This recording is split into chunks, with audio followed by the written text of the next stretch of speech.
Om Swastiastu. Perkenalkan, nama saya Niputu Cherry Permatardana, nomor absen 38 dari kelas 8C. Saya akan mempresentasikan pengamatan saya pada gambar-gambar berikut. Yang pertama ada pohon kohler. Gambar di samping merupakan pohon kohler. Pohon ini terletak di depan Masjid Baitur Rahman yang terletak di Aceh. Pohon ini memiliki makna bersejarah bagi rakyat Aceh dikarenakan menjadi saksi atas perjuangan rakyat Aceh melawan sistem kolonial Belanda.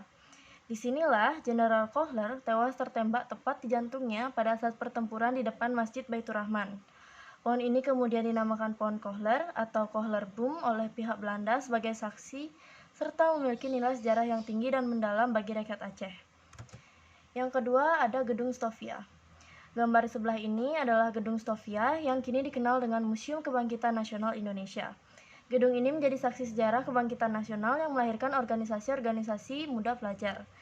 Bermula dari mahasiswa kedokteran Stovia yang melihat kondisi negara Indonesia yang rakyatnya sengsara, mereka sepakat untuk memajukan pendidikan rakyat Indonesia hingga pada 20 Mei 1908 lahirlah organisasi yang dinamakan Budi Utomo oleh tokoh pelajar Stovia yang kini diperingati sebagai Hari Kebangkitan Nasional.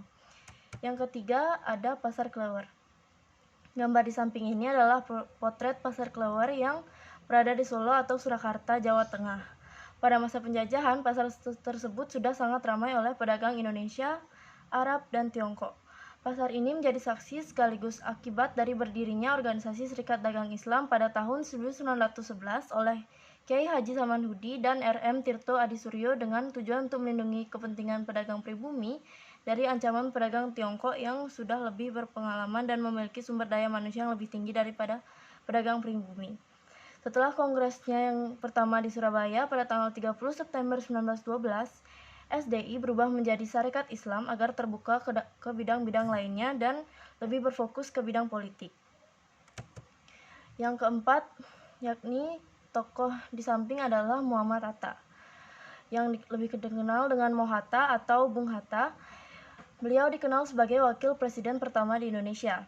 Beliau tergabung dalam Organisasi Perhimpunan Indonesia atau PI, yakni sebuah organisasi yang didirikan oleh orang Indonesia yang berada di Belanda pada tahun 1908 yang lebih bergerak di bidang politik. Beliau juga berperan penting dalam PPKI sebagai wakil dan anggota Panitia 9. Beliau juga memiliki sikap yang bijaksana, adil, dan memiliki semangat nasionalisme yang begitu tinggi.